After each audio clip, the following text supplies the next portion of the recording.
네, 안녕하세요. 반갑습니다.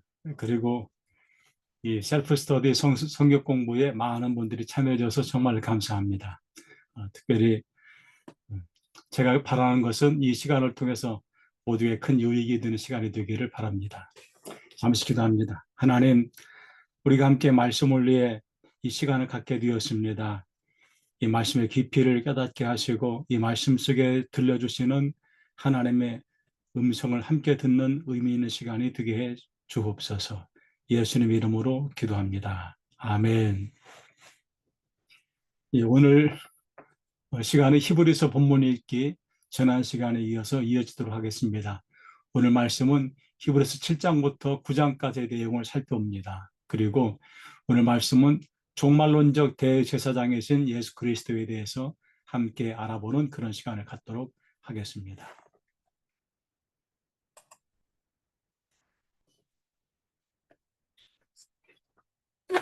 오늘 36페이지 4의 1번입니다. 멜기세덱은 누구인가? 이 성서에는 멜기세덱이라는 사람이 등장하는데 그 멜기세덱은 제가 이제 이 문제를 멜기세덱을 좀 더 자세히 알고 싶어서 어디를 봤냐면은 매튜헨리 주석을 보니까 그 매튜헨리 주석 730쪽에 크게 세 가지로 의견을 말해주고 있습니다. 첫 번째, 랍비들의 견해인데 랍비들은 노아의 아들 셈이라고 주장한다. 또 두 번째, 구약의 멜기세덱을 신약의 그리스도라는 의견도 있다. 그리고 일반적인 견해로 살렘 지역을 통치하던 가나안의 왕. 근데 이 메투엘리는 바로 세 번째 일반적인 견해로 살렘 지역을 통치하는 가나안의 왕이 멜기세덱이 아닐까라고 그렇게 의견을 주고 있습니다.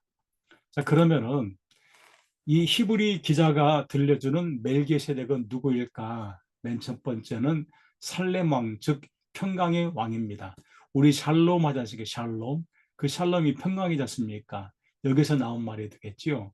또 하나님의 제사장이시고 전쟁에서 승리하고 돌아온 아브라함을 만나서 복을 빈 사람이 멜기세덱입니다.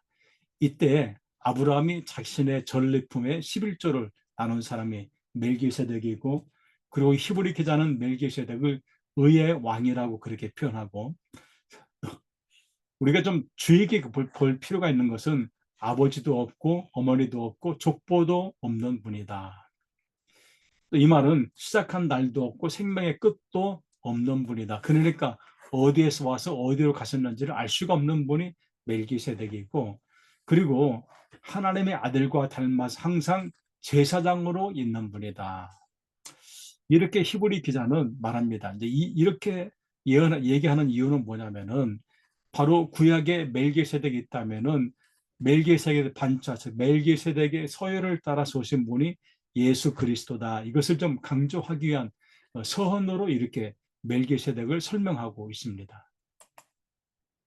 그러면 멜기세덱이 아브라함에게 11조를 드렸다. 이게 왜 중요하냐? 7장 4절부터 10절에 보면은 아브라함의 11조는 레위 지파가 생기기 이전의 일입니다. 그러니까 레위 지파에게 이 11조를 드리던 그 제사법이 생기기 이전에 벌써 멜기세덱이 아브라함에게 11조를 드렸다. 이 말은 레위인이 드리는 제사보다 아브라함이 멜기세덱에 드린 제사가 먼저 있었다는 점을 제시하고 있는 겁니다. 이 말은 아브라함 이후에 레위 지파를 통해서 드러나는 제사장들보다 훨씬 더 먼저 있던 제사장이 바로 멜기세덱이고, 그 멜기세덱의 권위, 제사장의 권위가 레위족의 제사장 권위보다 훨씬 더 뛰어나다. 이렇게 뛰어난 멜기세덱보다 더 뛰어나신 분이 누구냐? 예수 그리스도다. 이것을 좀 설명하기 위해서 이 히브리서 기자는 멜기세덱을 예로 들고 있습니다. 그러면은 이렇게 멜기세덱을 통해서 이 제사를 드리는데, 그럼 온전한 제사는 도대체 어떻게 드리는 제사가 온전한 제사이냐? 레위 지파의 제사는 아브라함의 자손 레위 지파의 제사는 온전하지 못했습니다. 왜? 온전했다면은 한 번만 드리면 되거나 또는 이들이 드리는 제사를 통해서 하나님의 선한 뜻이 성취되어야 되는데 이들은 이것을 성취하지 못했습니다. 그런데 예수님의 제사는 멜기세덱의 레위 지파의 계보를 잇는 것이 아니고 멜기세덱의 계보를 잇는 예수님의 제사가 온전하다. 왜?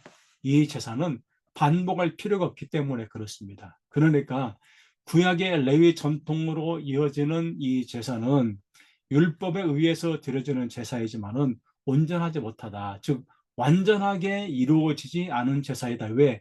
반복했기 때문에 그렇습니다. 그런데 예수님은 단 한 번의 제사로 모든 것을 다 끝내버렸기 때문에, 그래서 더 이상 반복이 필요 없기 때문에 온전한 제사이다.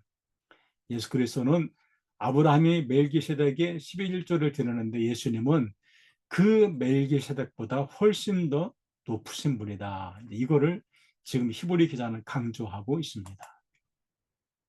그러면은 제사의 직분과 율법의 변화는 어떻게 될까? 페이지 38쪽입니다. 죄송합니다. 37쪽입니다. 제사 직분, 레위 지파 계보에서 멜기세덱의 반차로 변경이 되었다. 그리고 이 바뀐 율법은 반복적으로 동물 희생 제사를 드린 율법에서 일회성으로 예수 그리스도의 십자가 죽음의 희생 제사로 완성했다. 즉 이 말은 그동안까지는 율법에 의해서 반복적으로 드리는 레위 지파의 계보에 의한 제사를 예루살렘 성전에서 드렸다면은 이 그것이 제사가 완전하지 않고 또 반복적이기 때문에 이게 더 이상 큰 의미가 없다. 그래서 이제는 한 번에 드리는, 즉 아브라함이 멜기세덱에게 11조를 드린 것이 단 한 번밖에 없습니다. 이와 같이 그 계보를 이어서 그 전통을 이어서 예수님은 일회성으로 자신의 죽음으로 희생자사를 완성하게 되었다. 이 내용을 시편 110편 4절에서 인용하고 있습니다. 그 내용은 내가 영원히 멜기세덱의 반차를 따르는 제사장이라. 그러니까 시편에서 예언하는 내용을 지금 인용하는데 여기서 내가가 누구냐? 우리가 짐작하는 대로 예수 그리스도이시다. 그분이 모든 제사를 완성시켰다. 더 이상 그러니까 반복적인 희생의 제사를 드릴 필요가 이제는 없게 되었다. 레위 지파의 제사장과 우리의 대제사장 되신 예수 그리스도의 직분에는 어떤 차이가 있을까? 계통, 반차, 서열을 따지면은 레위 지파는 레위의 계통을 따른다면은 예수님은 멜기세덱의 계통을 따르고 있습니다. 또 계명을 보면은 레위 지파는 육신에 속한 계명, 즉 육신에 대한 어떤 규율, 규칙에 의해서 드려지는 제사라면은 예수님은 불면의 생명의 능력이다. 왜?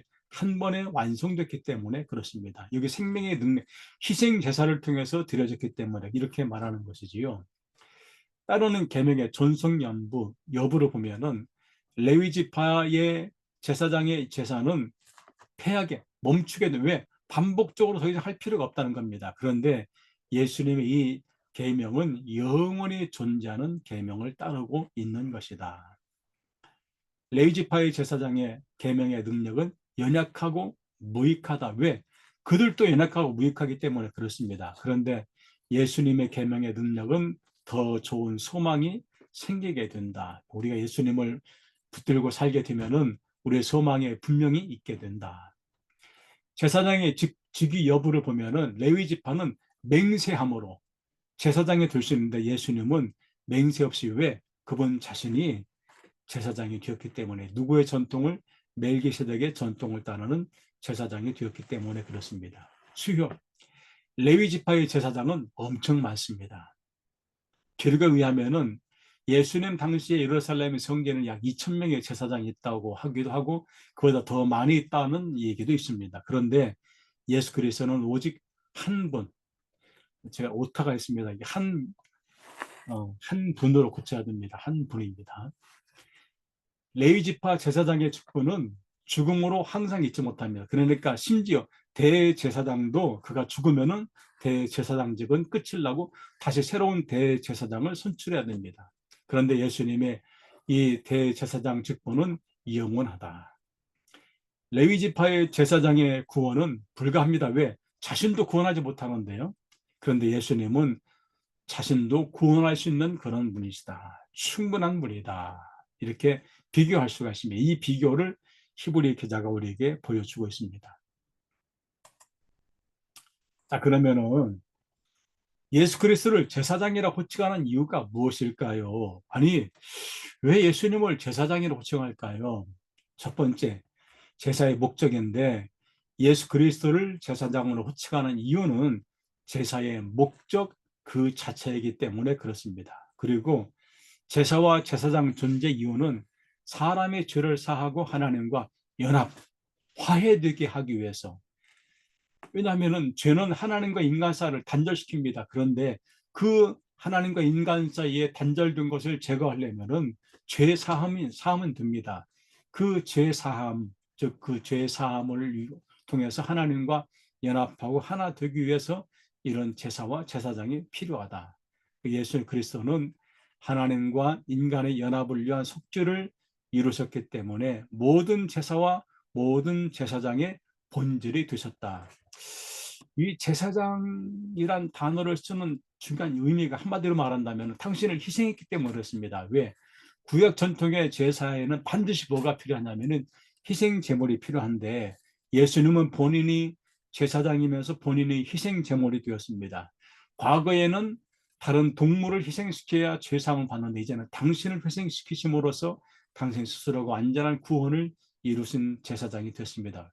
이유는 뭐냐? 예수님은 죄가 없기 때문에 굳이 다른 것을 희생할 필요가 없는 겁니다. 그런데 그분이 스스로가 희생 제물이 된 것은 백성들의 죄를 사함받게 하기 위해서. 그러니까 제사장이 제사를 집례할 때 희생 제물을 희생시키는 것은 본인의 죄사함도 필요하고 백성들의 죄사함도 필요합니다. 그런데 예수님은 죄가 없기 때문에 당신의 죄가 아니고 백성들의 죄를 사함받기 위해서 스스로가 희생 제물이 되셨다는 겁니다. 그러면은 예수 그리스도의 대제사장직의 특징은 무엇일까? 예수님은 어떤 특징이 있는 제사장이 되시는 걸까요? 그분에게는 거룩하고 악이 없습니다. 만일 예수님에게 악이 있다면 희생 제물이 필요합니다. 그런데 예수님은 악이 없기 때문에 죄가 없기 때문에 이런 희생 제물이 필요 없다. 예수님에게는 더러움도 없고 죄인에게서 떠나 계신 죄와 분리되었기 때문에 그렇습니다. 그리고 심지어 예수님은 하늘보다 높이 되셨고 당신의 죄를 위한 제사를 드릴 필요가 없습니다. 왜? 앞에서 말씀드린 대로 예수님은 죄가 없기 때문에 그렇습니다. 그리고 예수님이 드린 제사는 반복적이 아니고 단번에 드린 일회성 제사였다. 그 일회성 제사를 통해서 예수님은 영원히 온전하게 된 아들로 세워지게 되었다. 이것이 예수님의 대제사장의 특징으로서 히브리 기자가 우리에게 일목요연하게 들려주는 내용입니다. 만일 예수님이 땅에 계셨더라면은 만일 예수님이 땅에 계셨더라면 제사장이 되니 아니하셨을 것이다 라고 말한 이유는 무엇 때문일까요? 그렇다면 온전한 제사를 드리지 못합니다. 왜? 레위지파 제사장들이 율법대로 제사를 다 드렸지만 그들은 온전한 제사를 드리지 못했습니다. 그리고 그 율법과 규례가 모두 하나님의 뜻을 나타낸 형식일 뿐이지 본질이 아니다. 형식이란 말은 뭡니까? 율법, 규례, 규칙이란 말입니다.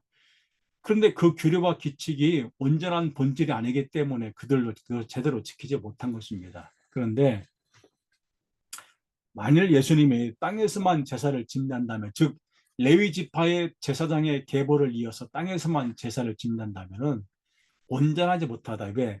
땅은 율법을 의미하고 율법에 따라 제사를 집례하는 것은 영원한 대제사장이 되지 못했다는 의미이기 때문에 그렇습니다. 왜? 땅에서 제사를 집례하는 제사장들은 자신들도 죄가 깨끗하지 못하고 그래서 그들도 죽게 되고 만약 그들이 죽으면 또 다른 대제사장을 선출해야 되는데 예수님은 그럴 필요가 없다. 그리고 예수님이 땅에만 계셨다면은 온전한 제사가 못 된다. 왜? 땅에 있는 율법과 그 아래 있는 제물은 온전하지 못하기 때문에 그렇습니다. 그러니까 희생 제물을 들여서 속죄의 제사를 드린다고 해도 그 희생 제물 자체도 온전하지 못하기 때문에 완전한 죄사함이 이루어질 수가 없다. 그리고 구약 시대의 전통에서의 이 죄사함의 제사는 일회성일 뿐이지 반복적으로 드려야 할 이유는 뭐냐면 그것이 온전한 그 제물들을 또 제사를 지내는 사람도 또 그 대상들도 온전한 죄사함을 받지를 못하기 때문에 그렇습니다. 열 번째, 그들이 섬기는 것은 모형과 그림자라고 했습니다. 모형과 그림자, 이유가 뭘까요? 모형과 그림자는 것은 실체가 있다는 것이지요. 실체가 있어야 모형과 그림자가 필요한 겁니다. 그들은 그런데 그들이 섬기는 것은 즉 레위 지파의 제사장들이 섬기는 집례하는 제사는 모형과 그림자일 뿐이다. 왜? 희생 제사는 율법을 따른 반복적인 희생 제사이기 때문에 그렇습니다. 이거는 일회성이 아니고 계속해서 반복적으로 드려집니다. 그러다 보니까 그것은 본질이 아니죠. 본질이라면은 하나만 있으면 한 번만 하면 됩니다. 그런데 그들이 드리는 제사가 본질이 아니고 모형과 그림자일 뿐이기 때문에 반복적으로 드리게 되고 이런 비본질적 제사이기 때문에 온전하지 못하고 영원한 제사도 될 수가 없었다. 11번째.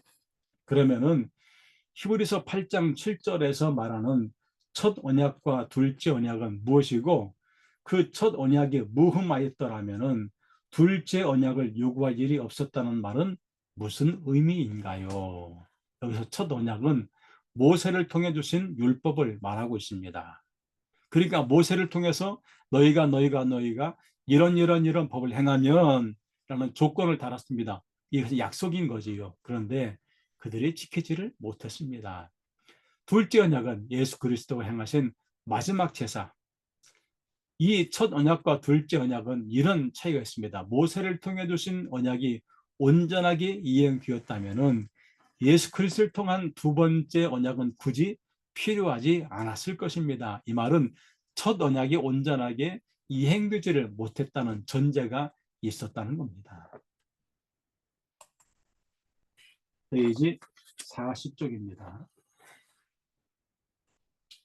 히브리서 8장 8절부터 12절은 하나님이 모세를 통해 주신 옛 언약에 대해 예레미야 31장 31절부터 34절을 인용한 구절이다. 이 말씀에서 히브리 사람들에게 주신 첫 언약을 잘 이행했다는 말인가? 어떤가요? 이 첫 언약의 한계를 지금 지적하고 있습니다. 이들은 불완전한 이행을 했습니다. 그러니까 히브리 사람들이 이 첫 언약을 온전히 이행하지 못했기 때문에 둘째 언약이 반드시 필요하게 된 겁니다. 그래서 이들이 이행을 못했기 때문에 새 언약이 필요하게 되었다. 그러면은 새 언약은 어디에다 기록을 했을까요? 자, 새 언약의 특징입니다. 첫째 언약은 어디에 기록했냐면은 돌판에 기록해졌습니다. 돌판. 돌은 잘 변하지 않습니다. 그런데 그 잘 변하지 않는 돌에다가 그냥 그 당시에 무슨 뭐 파피루스의 양피지에 기록된 것이 아니고 돌에다 기록되었으면 이게 얼마나 오래 가겠습니까? 그런데 그렇게 돌에다도 기록했는데도 불구하고 그들이 지키지 않았기 때문에 이제는 두 번째 언약, 새 언약은 어디에 기록하겠느냐? 그 언약을 이제는 마음에 기록하겠다는 겁니다. 왜? 내 법을 그들의 생각에 두고 그들의 마음에 이것을 기록하리라. 마음에 두면은 훨씬 더 생각하기 좋고 생각나게 할 수도 있기 때문에 그렇습니다.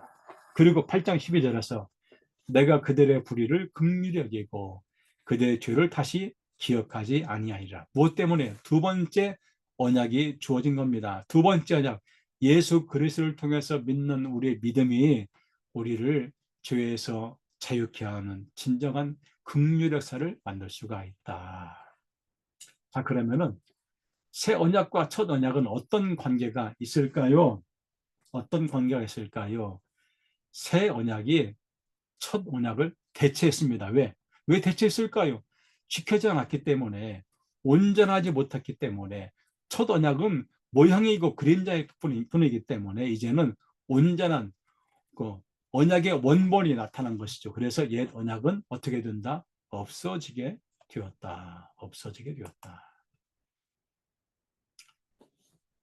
성소와 지성소의 선물입니다. 이제 저도 이 성막에 대한 공부도 하고 했는데 뭐 성막에 대한 성막의 각 성물이나 뭐 휘장이나 여기에 대한 어떤 의미를 부여합니다. 의미를 부여하는데 저는 여기서는 그런 의미보다는 그 성소와 지성소에는 어떤 성물이 있었을까 그것만 좀 함께 나누겠습니다.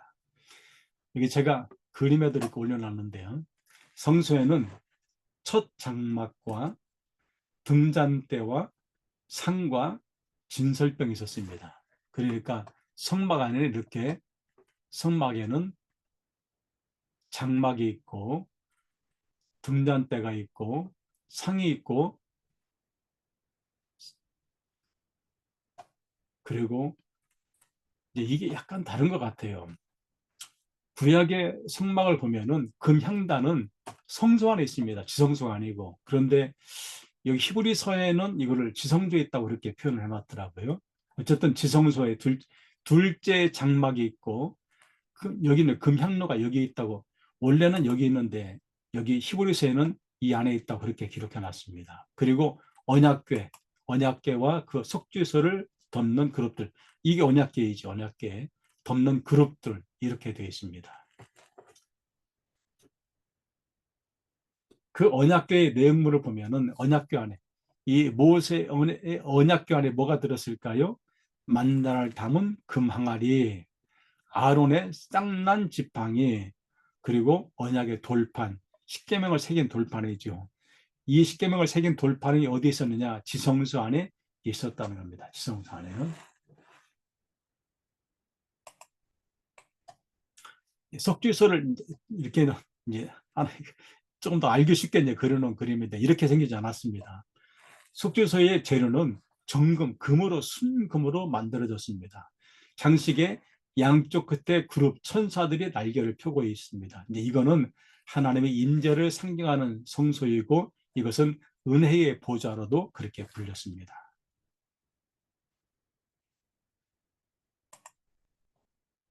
그러면은 성막에서 섬기는 사람들은 누구일까? 첫째 장막, 즉 성소 안에는 제사장들이 들어가서 섬깁니다. 성소 안에는 제사장들. 둘째 장막, 지성소 안에는 대제사장만이 들어갈 수가 있습니다. 한번 다시 볼까요? 여기 성소 안에는 제사장들, 지성소 안에는 대제사장들. 그러면은 이 지성소 안에는 몇 번이나 들어갈 수 있을까? 1년에 딱 한 번만 들어갈 수가 있습니다. 언제 들어갈 수 있을까요? 제가 이거 찾아보니까 레위기 23장 27절에 보면은 속죄일, 대속죄일에 한 번만 누가 대제사장이 들어가서 이 안에서 속죄의 제사를 드리는데 뭘 하느냐? 원래 앞에서 제가 이제 지금 향단이 여기 있다고 했는데 이제 왜 이 히브리서 기자가 향단이 지성소 안에 있다고 했을까를 보니까 이제 이런 상황 같습니다. 지성소 안에서 7월 10일 날 속죄일 제사를 드릴 때는 이 금향단을 대제사장이 지성소 안으로 옮겨 놓습니다. 지성소 안으로. 그러면 지성소 안에 연기가 피겠지요. 이게 하나님의 은혜를 상징한다 뭐 그런 상징성이 있습니다. 그렇기 때문에 여기 보면은 분향 레위기 16장 12절에 보면은 향단을 지성소 안으로 옮겨 놓습니다. 원래는 향단은 성소에 있는데 지성소 안으로 옮겨 놓기 때문에 그래서 히브리서 기자가 지성소 안에 향단이 있다고 이렇게 기록을 한 것 같습니다.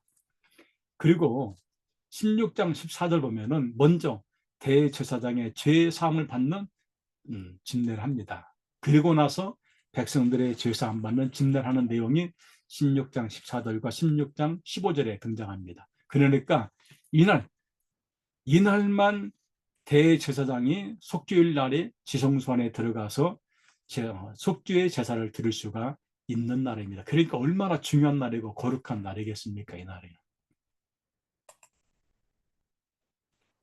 그러면은 히브리서 저자는 모세의 율법에 따라 집례한 제사 의식을 어떻게 간주하고 있는가? 그리고 그렇게 평가하는 이유는 무엇 때문일까요? 이거를 하나의 비유로 보고 있습니다. 왜? 실체도 아니고 그림자이고 모형이기 때문에 그렇습니다. 이것은 비유이고 육체의 예법으로 간주가 된 겁니다. 그러니까 이 땅에 있는 동안에는 이런 의식이 모형이고 그림자이고 실체가 아니기 때문에 비본질이기 때문에 반복적으로 할 수밖에 없는 거지요. 그리고 이 예물과 제사는 섬기는 자를 온전하게 할 수가 없습니다. 왜? 앞에서 말씀드린 대로 그 제물 자체도 온전한 제물이 아니기 때문에 그렇습니다. 그래서 그 효과, 효력이 한시적이다. 이 제사 의식은 그리스도 예수님이 오시기 전까지만 유효할 뿐이지 예수님 오신 다음에 이런 제사가 더 이상 필요가 없다. 그러니까 이제 우리는 주님 앞에 나아갈 때에 양과 염소, 소를 데리고 갈 필요가 없습니다. 할렐루야. 얼마나 감사한 겁니까? 한번 생각해 보세요. 우리가 주일마다 교회 갈 때 양이나 소를 한 마리씩 각 데리고 가야 된다. 그러면 큰 문제가 되지 않습니까? 근데 그럴 필요가 없습니다. 왜? 이제는 우리가 예수님이 십자가에서 죽으시는 그 피 흘림의 제사를 통해서 그 모든 제사를 완전하게 이뤘기 때문에 우리는 예수 그리스도를 믿는 믿음만 있으면 십자가를 바라보기만 하면은 우리는 본질 가운데 살게 된다. 우리에게 주어진 큰 축복입니다. 자, 그러면은 모세 율법이 옛법이 된 이유가 무엇일까요?